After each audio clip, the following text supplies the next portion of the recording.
Welcome to 101 Mixing Tricks, the Q&A webinar for February. As you know, we have this almost every month, and I'm always available to answer any of your questions. If we don't do it here, you can send me an email or in the comments section of 101 Mixing Tricks. Let's get on to the first very interesting question. This is from John. And he says, attached is an image from a project I'm working on. I'm dealing with voiceovers from a variety of different sources, and I'm noticing that some wave files have the signal evenly distributed between the axis, and the others are more above or below the axis. I notice the same with trombone and tuba files. What causes this? So in other words, if you look on the left, the left waveform, you can see it's pretty much the same going positive as it is going negative. And if you look at the one on the right, it's mostly going positive and not so much negative. Okay, there's a good reason for this. This is natural. This is actually just a part of nature working, of physics working. It's harmonics interacting with one another. And that's what causes that. And you'll find certain instruments, certain voices that have a high harmonic character, and that this will happen. It's just natural. So sometimes you'll read that this is due to DC offset or something like that, and that doesn't happen very much anymore. DC offset was it was never that big a deal, but it was possible, more possible in the past than it is now. You just rarely see it, so don't even think about it so much. And this is just a normal thing that happens with waveforms. So, and again, you'll find it mostly with brass. Not so much vocals, but it does happen. And as John is seeing with some voiceovers, but it does happen. So don't be freaked out. It's, it's a cool thing. Let's go to the next one from Peter. And Peter's referring to my Inner Circle podcast. If you guys don't listen to it, I invite you to check it out. You can go to bobbyoinnercircle.com and check it out. And we're coming up on episode 100, so there's a lot of them out there already. I think the one that posts next is 97. And Peter says, since podcast 43 with Richard Chicky, by the way, is the engineer for Rush and for Dream Theater. And he says, it looks like we both picked his technique for recording guitars via DI box. Until today, after I listened to the second podcast with you and Richard, I'm a little confused. You said it's for recording distorted guitars direct for editing. How do you record guitars direct for editing? Is it any special feature in Pro Tools, or can you do that in any platform? Okay, here's what Richard was referring to. Richard has been on the show twice. And the first time was about a year ago, and he was talking about recording Rush, Alex Lifeson from Rush. And he told me that he always has a direct that he takes from Alex's guitar. And I was a little confused, and I said, oh, what's that for? And he says, oh, I don't use it so much for the sound. I use it for editing. Because if you ever tried to edit a very heavily distorted guitar, you find it's very, excuse me, you find it's very difficult to find the break in the waveform between phrases, where the phrase starts and where it ends. And when you use a direct signal, a clean signal, it's a lot easier. So that's what he was talking about. And I couldn't believe I never heard of that before, and I hadn't used it. And since then, I've used it on every guitar track I've ever done. And I got to say, it's a godsend for editing. It's just great. So, Peter, the whole thing about this is that it's not for the sound, although you can use it for that. And it's a good backup. And in this way, if you don't like the sound of the amplifier that you recorded later on down the line, you always have that clean sound. You could either reamp it, or you can just use a guitar simulator to get a better sound or to enhance the sound. So it's really worthwhile doing, but just for editing, it's great. It's not a special feature for Pro Tools or any other platform. All you do is you're recording an extra channel, an extra track that's clean with a direct signal. You group it together with a distorted signal, and then you do your edits, and it's real simple. So, Peter, I hope I cleared that up for you. The next, oh, this is a good one. This is from Trevor, and he's talking about some acoustic problem that, well, it's not a problem, but it's a question, acoustics question. I'm confused about something you said in one of your online courses. You said Rockwool Safe and Sound was a viable option for acoustic panels, but the video simultaneously showed a picture of Rockwool Rockboard, which is a different product. Is Rockwool Safe and Sound really what you meant to say? Safe and Sound is not as dense as Rockboard or 703, Owens Corning 703. Will it work almost as well for acoustic panels? I hope so, because it's way easier to find. Okay, so if you read my book on acoustics, it's called the Studio Builders the Studio Builders Handbook. And if you looked at my acoustics course on lynda.com, you find that one of the things I advocate is to use a product by Rockwool called Rockboard. And what this basically is, it's an acoustic material. It's spun rock, basically. It's like a fiber, but it's a lot better than using fiberglass. And most of the time in acoustics, and this, we're talking about acoustic treatment, not isolation. What we're using in the studio is something called Owens Corning 703, which is a compressed fiberglass. So well, the problem is, it's fiberglass. It gets in your lungs. It's not very good to breathe around. So I much prefer to use the Rockwool product. Well, there's a couple types of Rockwool product. One is called Safe and Sound, and Safe and Sound you can find at a lot of different places. You can find it like Lowe's or Home Depot. Rockboard you'll never find there, and Owens Corning 703 you'll never find there. There's a slight difference, and actually Safe and Sound is a better acoustic product. Rockboard is cheaper, and it's easier to work with because it's more solid. The Safe and Sound product is flimsier, so it's harder to work with. So that's the big difference. But when it comes down to it, Safe and Sound has better acoustic properties than just about any of those products. So if you can find it, that's what you should use. Okay, I hope I cleared that up, Trevor.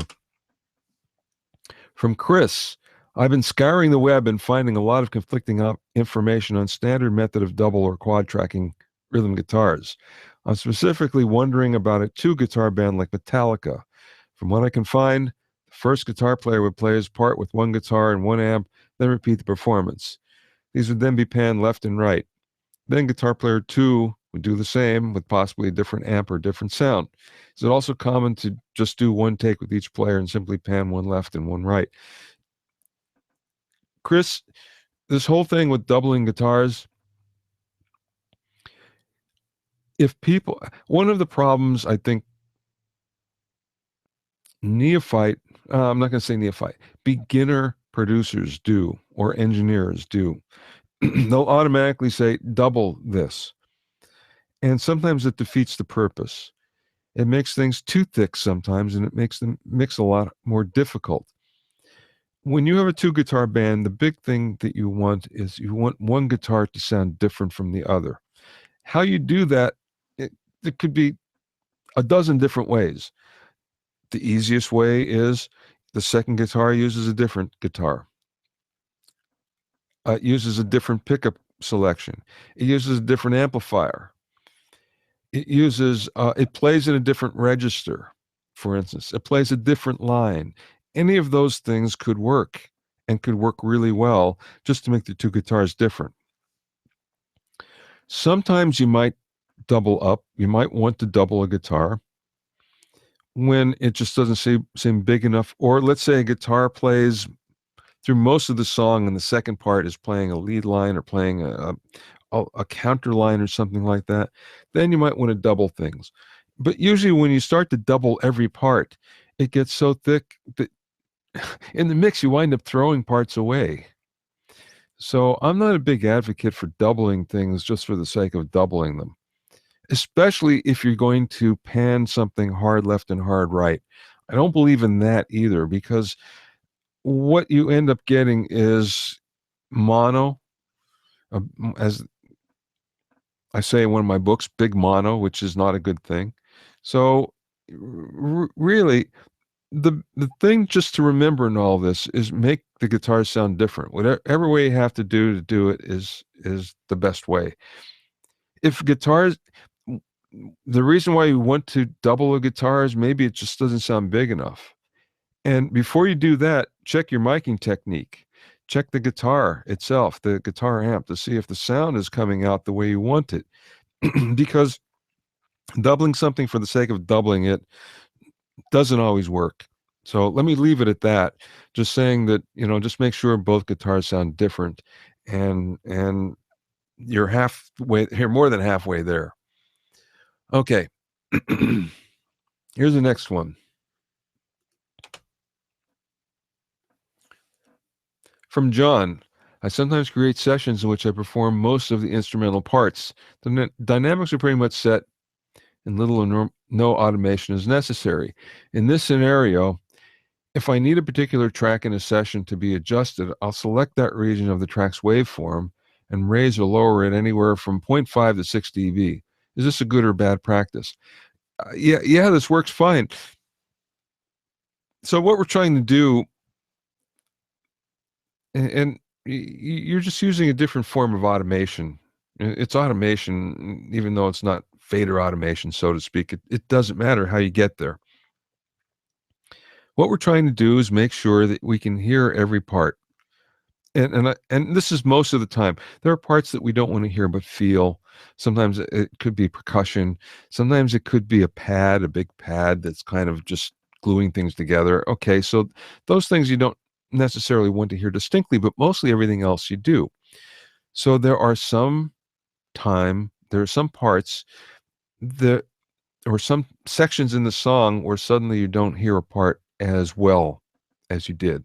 So what you're going to do is you're going to raise that volume somehow. When we used to work on big consoles, we used to use fader automation to do that. So you goose it up, or if there was a solo or something where that part had to come out, then you goose it with the fader. But by just changing the level of the waveform, that works just as well. It might not be as smooth. Now, that's the only thing. Sometimes moving a fader, it sounds smoother. And also, sometimes you need to ride a fader to ride a vocal, for instance. So you're going word by word by word, and it's easier to use fader automation. But I have to say, John, I do this myself. If I can stay away from automation in general, I do. And not saying that it ends up working that way, because there's always some automation that you have in a song. But I find the less I automate, the better. But I'll definitely change levels, and I'll do it the same way you're doing, is by changing the track's waveform. And of course, this is easy to do in Pro Tools and Nuendo and a few others. There are some DAWs that you can't do that in so easily, but we're talking Pro Tools here, I think, or like I say, Nuendo, and I think Cubase, and maybe Logic as well. If you can just take that waveform and raise or lower it, yeah, hey, more power to you. It's a good practice. Yes, it does work. Next one. This is from Bletty. I purchased your vocal mixing tricks program. How can I have the videos available to me offline? Okay, first of all, for those of you who don't know, I introduced a new course. It's called Vocal Mixing Tricks, Lead and Background Vocals Mixing Tricks. You guys that are on this, you don't need to buy it because you already have it. What this basically is module number 5. It's the vocal module. and I just split it off and retitled it. So again, if you see this, it's not something that you need. You already have it. But the question here is pertinent because it's, how can I have these videos available to me offline? Well, you can't. And the reason why, the platform that we're using, which is Kajabi, doesn't allow it. So at least right now, maybe in the future that'll be possible, but right now you can't. The only thing you can do is stream those videos. So sorry, but again, right now, not possible. Maybe in the future it will be. From Norman: what are the most common track naming conventions you've seen in the box, used in the box, where character count might be limited as opposed to writing on a console tape? I sort of think this might be from the last webinar we did, but just in case it isn't, I'll explain it. I don't see any particular common track naming conventions.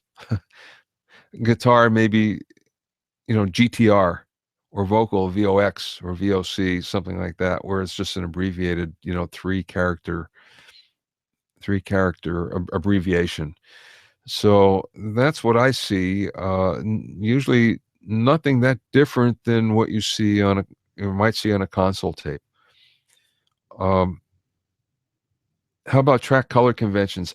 I don't know of any, to be honest with you. Some people for drums use green, others use red, others use purple. I don't know. It's probably best if you just use, one color for drums, a slightly different one for percussion, slightly different one for bass, a different one for vocals, et cetera, et cetera. But what you use, I haven't seen any conventions at all. How about the order of tracks and typical buses in your DAW? Again, I don't think there's any. There probably is a standard, and the standard, starts from, the kick drum, kick, snare, hat, toms, overheads, rooms. And but I've seen all sorts of different variations of that. I've seen the bass first. I've seen the snare first. I've seen overheads first. So, going from left to right. So it really depends on what you're most comfortable with, and what you like to, how you like to see everything sitting in front of you on the mix. But I can tell you the way I like it. I like, drums far left, starting with the kick, and just the order I just told you, followed by the bass, followed by guitars, followed by keyboards, followed by background vocals, and last on the right would be lead vocals with the master fader, and then everything on the opposite side of the master fader would be effects. And that's my favorite way of putting it together, but I've seen tons of other different ways. Let's see. If I have my own style already, but I'd like to make sure. Oh, I have my own style already, but I'd like to make sure I'm working similar to most studios. Well, again, it's different all the time. If you go into a studio, and you're the client, you get to say which way it gets set up. So there's, really, there's not a good answer to that, as far as the standards is concerned. Okay, let's see what else we have. From Lidge: would it be possible to add a short delay to the out-of-phase versions to keep them from canceling out in mono, or perhaps use the moving moving filter trick?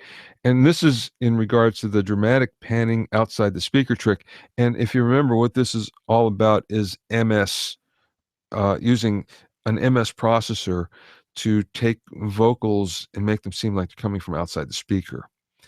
And the big problem with this is it sounds great in stereo, but since one side is out of phase, when you collapse it to mono, a lot of times the vocal or the lead instrument or whatever you're processing will disappear.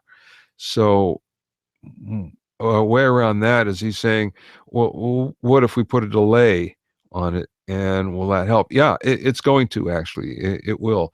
But really, when it comes down to it, if you're that far out of phase, you probably shouldn't be. Let's put it like that. If you're so far out of phase that you're going to lose something when you go to mono, then the effect is probably too great. Because let's face it, there are times you go to mono even though you don't expect it. So you always have to plan for it. because, what if somebody plays it on what you just did on an AM radio and it's coming back in mono? Well, you better be prepared for that. So, and the other thing is television. If something gets played back in television, you can never be sure it's coming back in stereo. Sometimes it is, sometimes it isn't. So, depending on the channel. So, again, always check. Next one from Johan. Nice tutorial, Bobby. He's talking about the magic micropanning trick. Seems to me that listening to the whole mix in mono during this process would be a good idea to make sure nothing is lost. For example, if the song should be played in the supermarket, what's your take on that? Well, again, what the magic micropanning trick is, if you recall, is you're panning everything off of center except the vocal and the lead instrument, but you're not panning them a lot. It's just in slight increments. So what he's saying is, if you listen in mono, everything should kind of line up, and it should. You shouldn't lose anything if you're not panning too wide. The problem is, and this is one of the reasons why I never pan anything hard left or hard right. And this is, I shouldn't say never, but rarely do I pan that way.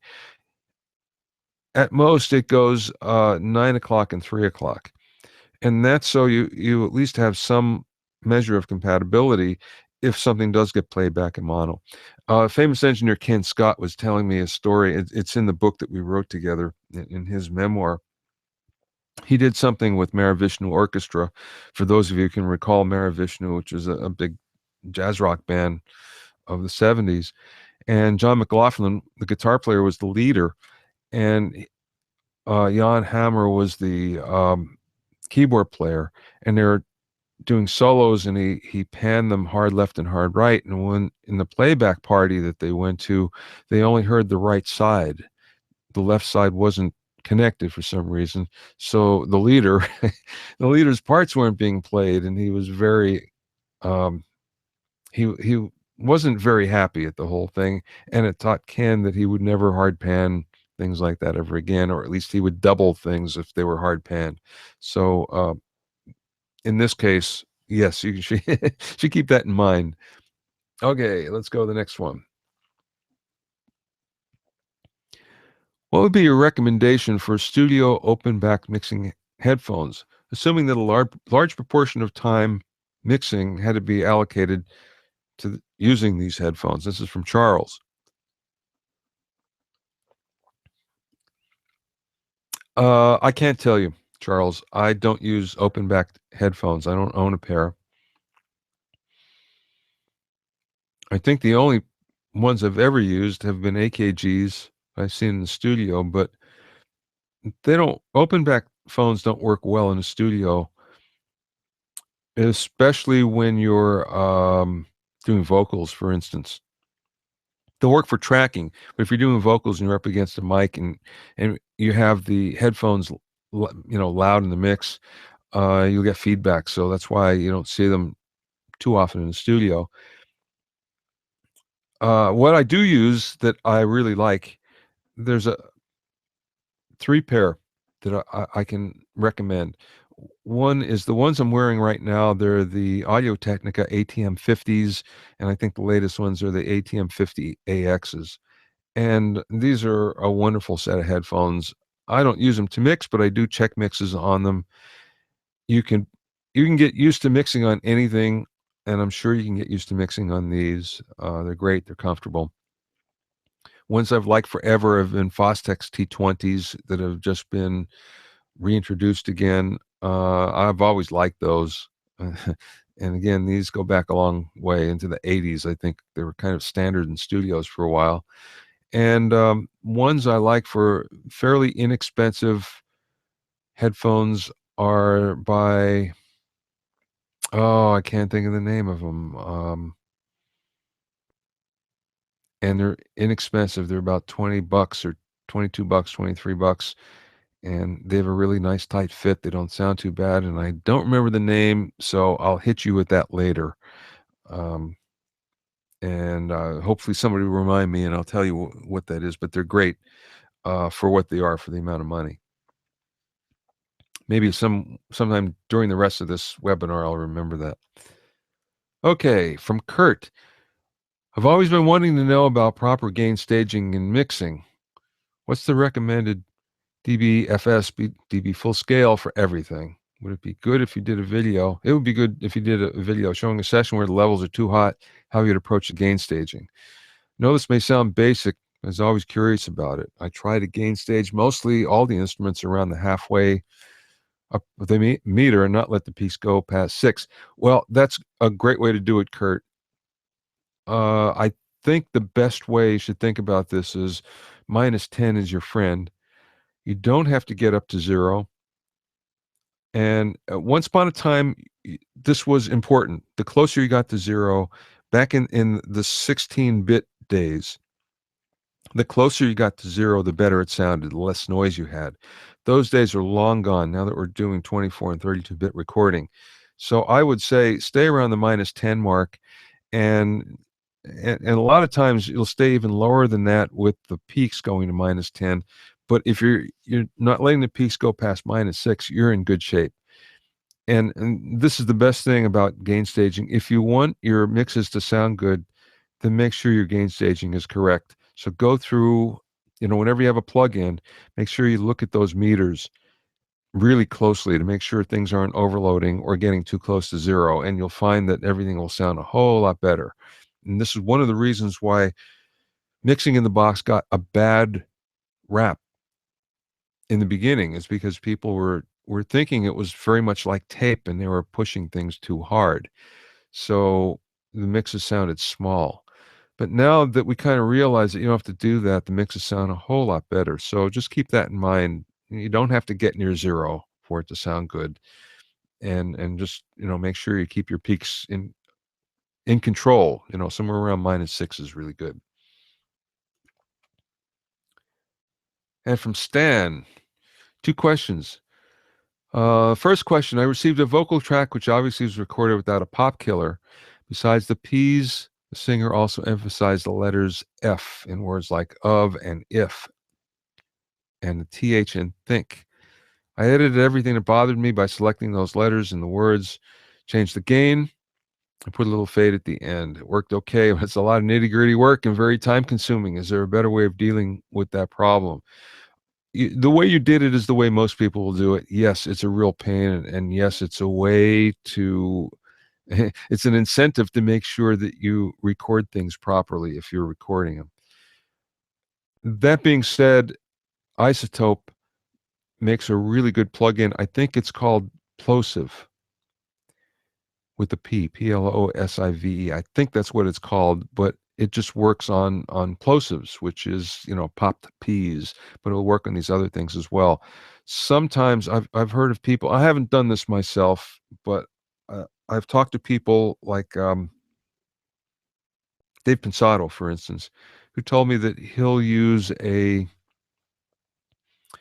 expander, and he has in one of his podcasts, one of his webcasts, he has an Into the Layer, an ITL, all about this, where he uses a couple of different expanders to work on this. So again, I haven't done that. I usually go and do the brute force way that you do, Stan, as painful as it is. Here's Stan's second question. Tuning an electric kick drum to the key of a song is understood. Do you also tune a live recorded natural kick drum of a pop or rock tune to the key of a song? Yeah. For those of you, many of you probably haven't used a drum tuner when you've recorded. And I've been lucky enough to use the drum doctor out here in California, who's worked on so many hits, and he's worked with just about every major drummer you can think of, tuning their drums before they've done sessions. That's Ross over at the Drum Doctors, Ross Garfield. And I've asked him a number of times, and there are interviews in some of my books from Ross. I think the Music Producer's Handbook, I think in the Recording Engineer's Handbook, Ross is in there as well, and the drum handbook as well. And Ross talks about that. And a couple times when I've had him in the studio, we've talked about tuning to a kick, and he doesn't like it because he said sometimes what'll happen is the kick drum will disappear because there's so much that's keyed up on the key of the song. It's around the key of the song that it becomes harder and harder to really make that kick stand out. So that's something to think about. And I've found that it was never necessary. We're like, we're trying to get a kick drum sound. We go, well, let's tune it to the sound of the or of the key of the song. We've never had to do. I've never remembered, even wanting to do that. Although again, it's crossed my mind. I've talked about it with Ross. So generally speaking, I'd say no. It'll sound great without it. Um, although I can always be proven wrong, and I'm sure there are cases where people have done this with great results. But the general consensus is no, you don't have to do that. All right. Now, next thing, I wanted to announce something to you guys. Finally doing a live mixing workshop, and this is a lot of people have asked for this. So finally, a couple days in May, Friday and Saturday, May 14th and May 15th, we're going to have a mixing workshop, and it's going to be in a cool studio in Hollywood. We're going to have some superstar guests, and there's only 10 spots available. It's $14.97, but early bird special is $9.97. But for you guys, because you're part of 101 Mixing Tricks, you get the early bird special of $7.47. So it's half price. You guys can come for half price to the mixing workshop that's going to happen. And it's 2 days of hands-on, and it's going to be on your projects. So I'll ask you to bring your projects, a couple of your projects, and we'll go through them. And we'll listen to your mixes, and we'll analyze them, and we'll figure out how we can make things better within the stuff that you do, and we'll bring out something from that I've done as well, and we'll bring it out, and we'll listen just so you can have a comparison of things. This may be done on faders, or it may be done in the box. I prefer that it's in the box because that's probably the way you guys are going to be doing it, but we can do some things on faders on a real console like you see here as well. But anyway, this will be across 2 days. Your transportation and lodging is up to you. You just have to get to the Hollywood area, Hollywood, California, that is. And again, we'll be in a pretty cool studio that you'll really dig.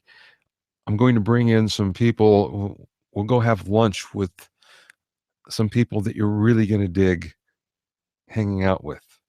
So only 10 spots available and half price for you guys. This is only for a short time, I think into March, and then the price is going to go back up, or when the 10 spots are filled.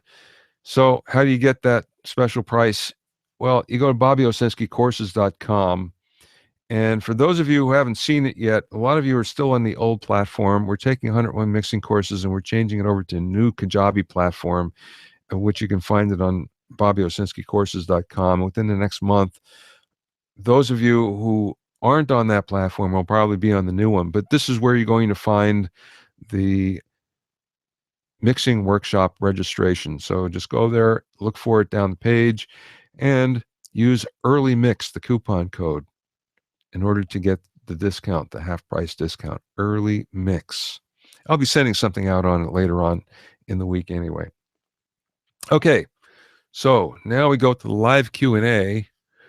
Let's see what we have so far. Okay, trick 11.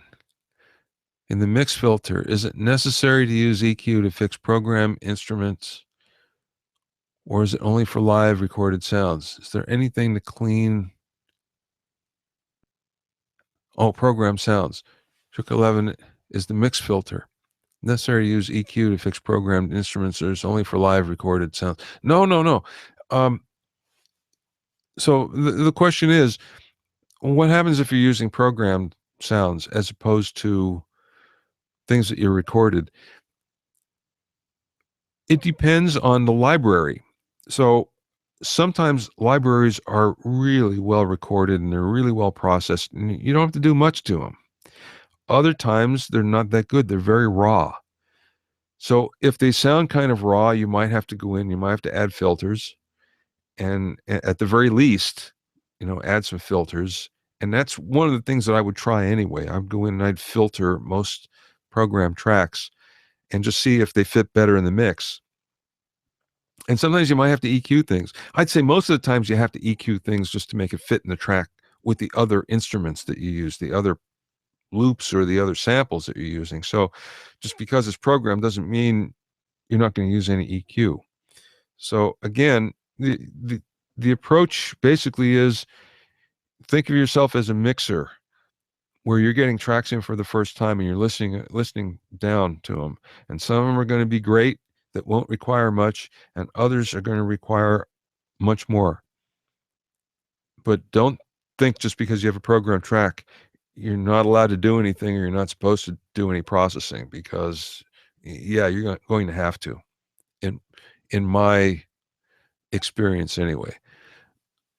Okay, from Randall, I'm mixing some drums as floor toms. The floor toms have a lot of bleed from the other drums. Friend who does live told me to gate the track. Does that work well in studio, or is it a live thing? Well, there are two ways to look at this, Randall. One is leakage is your friend. So I don't know what kind of leakage you're talking about. If you're getting, let's see, some drums have floor toms. Floor toms have a lot of drums bleed from the other drums. Okay. Sometimes that really helps with the sound, having a lot of bleed. And that bleed is part of the drum sound itself. So the first thing I would do is listen to it without doing any gating or anything like that, and seeing what it sounds like. So if it works and it sounds, good like that, that would be my first choice. Sometimes though, you have way too much and you like the sound without any of the leakage, especially from the toms. And it's not uncommon to gate only your toms, or not even gate them. More times, instead of gating, it's sometimes better to just automate them.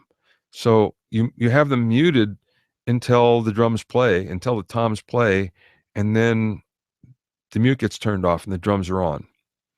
So that's what I would do most of the time, rather than, and this is only if it sounds really good without, when you do mute those toms, because sometimes it's part of the drum sound. The drum sound sounds funny when you do that. Okay, so let's say it sounds funny and you can't automate them like that. I would use a gate, but don't have the gate turn off. And this is one of the tricks. I can't remember which trick it is, but it's in module 4 in the percussion module. And you'll find that, or not percussion, in the drum module.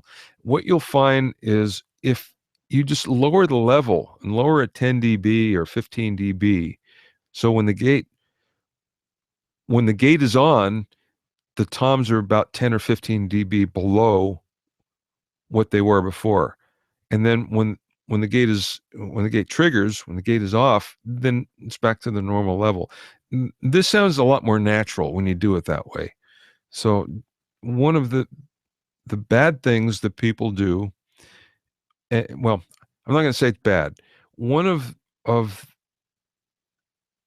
lot of times when people use gates and it doesn't sound right to them and are having trouble using the gate, is because they're trying to turn that instrument or that drum off completely, where it just goes to zero level.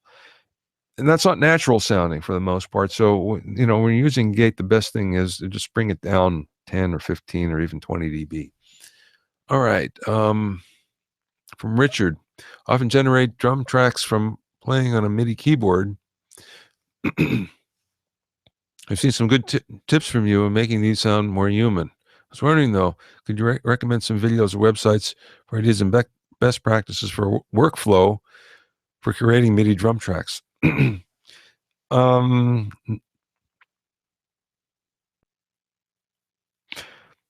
Off the top of my head, no. That being said, you might want to check out some of the drum libraries, like Simple Drums, like just looking around at my library here. Yeah, of course I don't see it here. Any of the drum libraries, they usually have tutorials, and you'll find some good ideas there. So that's where I would go first. And if I can think of something, I'll let you know. I'll post it, or if I come across something, I'll ask some people. I'll see what I can come across. But off the top of my head, no. It might be something I might do now that you mentioned it. It's a good idea. Let's see, from Johnny, what are the differences in the fader meters and Pro Tools? Do you have a preference and why? Um,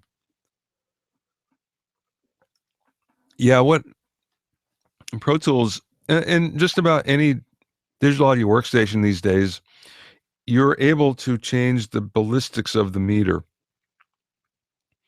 So the ballistics would be either peak or they'd be RMS. RMS makes it work a lot more like a VU meter, where it sees the average signal. Or you might see a BBC style meter, peak program meter. I prefer to use peak meters everywhere because I don't care about anything but the peaks. I don't want it to overload, and I want to make sure I see all those peaks.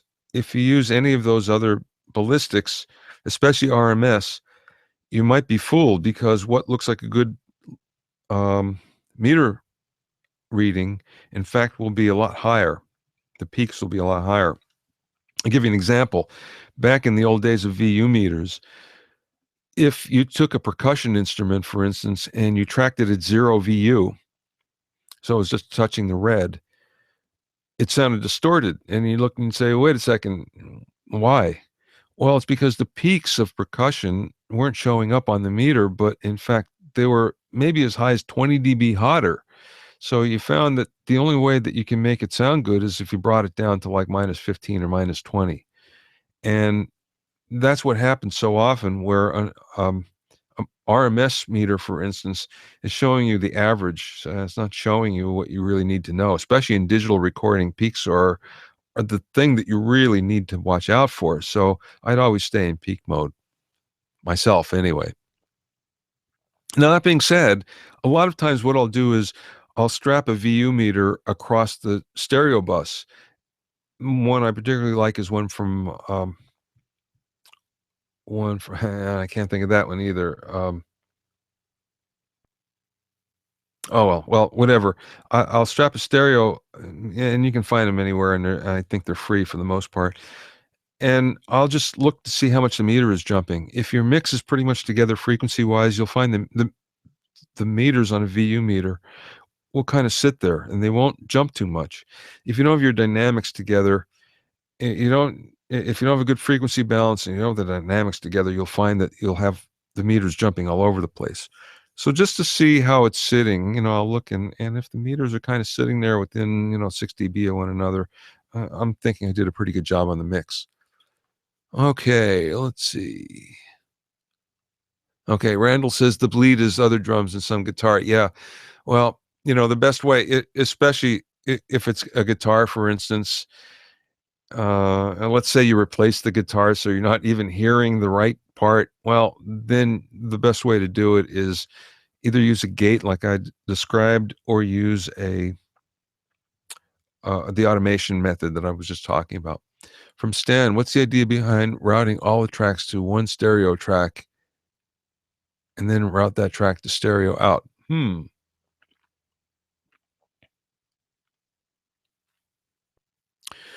Well, the only thing I can think of is there are a number of scenarios you might want to do that. For instance, in the old days, we used to do some things where there'd be two different mixes going on, and I'm talking about with the console. So, for instance, the real mix might be coming out of the stereo group that you had, because there wasn't any processing on it, and that's what was going to mastering. So in other words, you'd be doing your main master off of that. But off your stereo bus, you'd hang, compressors and limiters and all sorts of stuff off of it, and that's what the client would be listening to, or that's the mix you give to the client. So that was one reason to do it. And we used to do that, but not very well. I didn't do it very often. I know other people did, but I didn't. Um, let's see, another reason why. Uh, I don't know that I can think of another reason, to be honest with you, except, again, if for some reason you're printing that, you're using that as a separate output.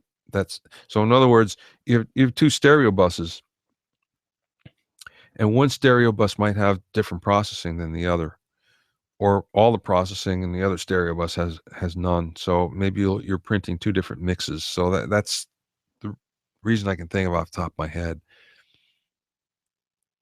Okay, from Jamie. Jaime. I write hybrid orchestral music for trailers. A lot of trouble getting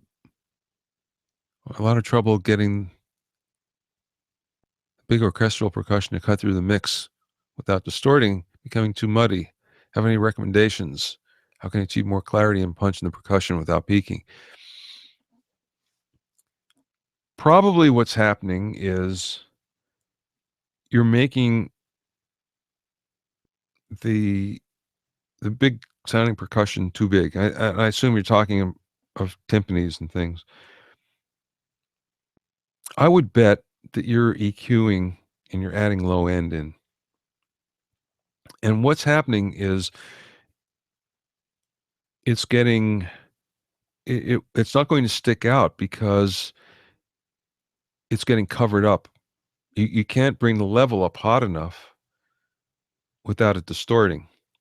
So what you have to do is go the opposite way, and trust me on this. You're going to think it's not going to work, but it will. What you're going to want to do is filter out some of the low end. And even though, and again, if you solo it, you're going to think, oh, this doesn't sound good, but it's going to work in the mix, and that's what counts. So what you're going to do is, start filtering out like it's 60, but don't be afraid to bring it up higher and higher, maybe 100. And that way you'll be able to bring out the percussion. You'll be able to hear it in the mix without it distorting and without it being too big or without it covering anything else up. So I think that there's one of the tricks is very much like that. And it's probably an instrument module. So it'd be module number 3. And in there, it's talking about guitars and things like that, and basses and whatever, but really it works well here. I think in module 4 there's also something about this as well, but the whole thing is just filter out the low end and you'll be able to bring it up a lot higher, and you'll find you won't lose as much as you might think. Okay, let's see what else we have. Oh, from Richard. Thanks for your answer, Bobby. I enjoy your podcast, blog, and mixing course. Great advice. Well, thanks, Richard. I'm glad it works for you. I really am pleased, believe me. Okay, I don't see any more questions. If you have any questions, now is a good time. If not, we're just going to stop it here.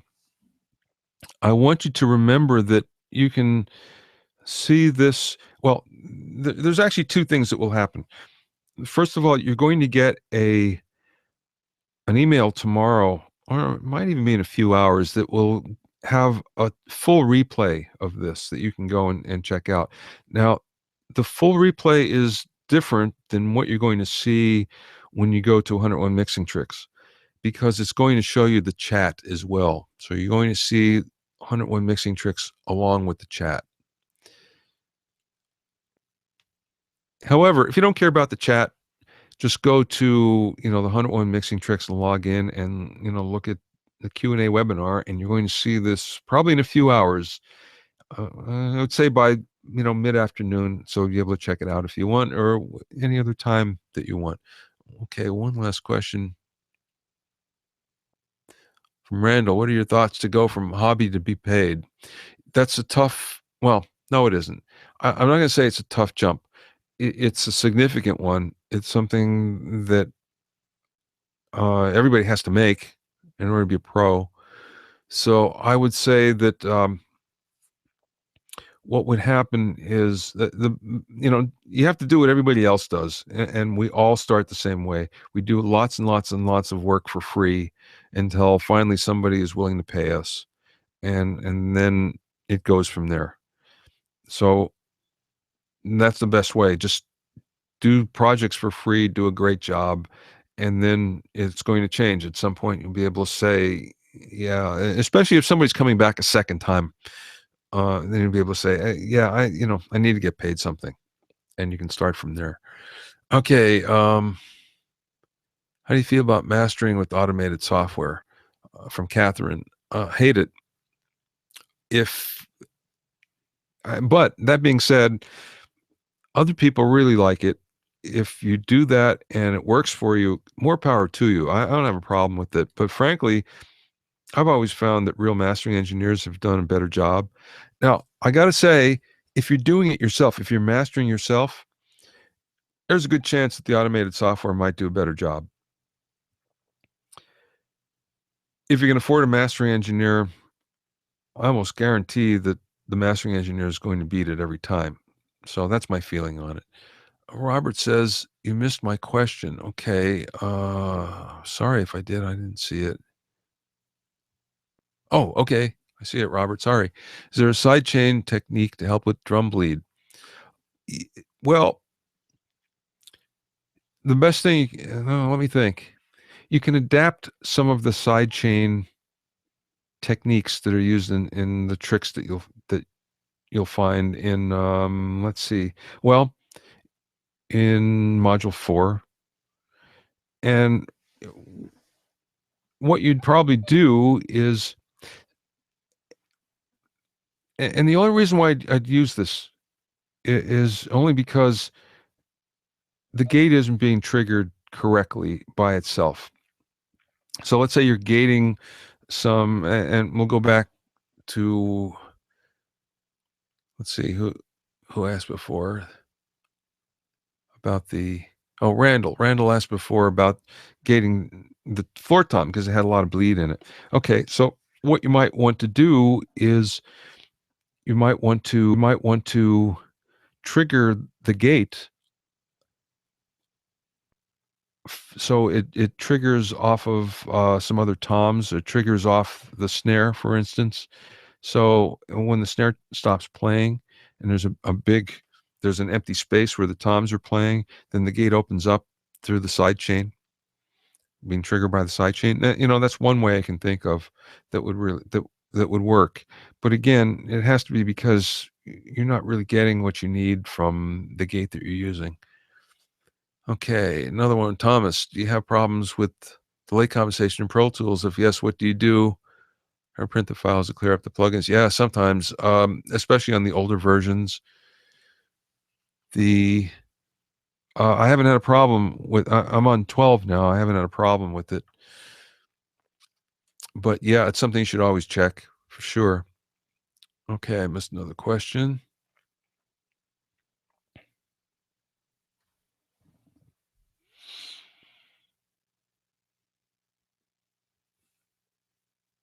Oh, I thought I answered both those questions. Let's come back here. Ryan, awesome thoughts. Thank you.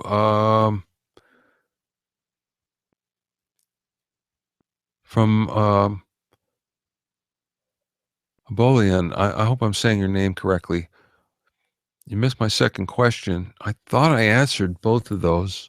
I'm sorry if I didn't. Let's go back and look. Necessary to EQ to fix program. Okay, we talked about that. Is there anything to clean program sounds? Okay, I'm not sure what you mean there. Necessary to use EQ to fix the instrument, or is okay? So I think is there anything to clean program sounds? You shouldn't have to most of the time because most libraries are processed already. So you shouldn't have to do any of that. Almost all the time, you'll find that the process that, that when you buy a library, especially the more expensive ones, they're pretty clean. So you don't have to do too much. Or let's say you don't have to do too much to clean them. They're usually always very clean, sometimes exceptionally clean. So EQ, yeah, you probably have to. You might have to process them a little bit, but you shouldn't have to do more than that. Okay, I think that's it. Thanks so much for being here, guys. Oh, wait, one more. Do you have a standard? Oh, standard plugins on vocals, or do you use according to the voice? There's a couple things I'll try. For instance, oh, this is from Bobby.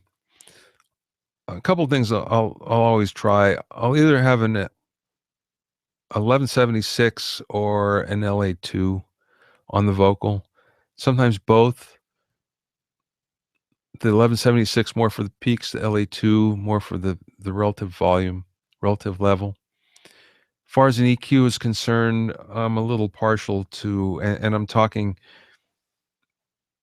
No, I really like the Universal Audio plugins, so I'm a little partial to some of them. And there's a Manley EQ that I really like.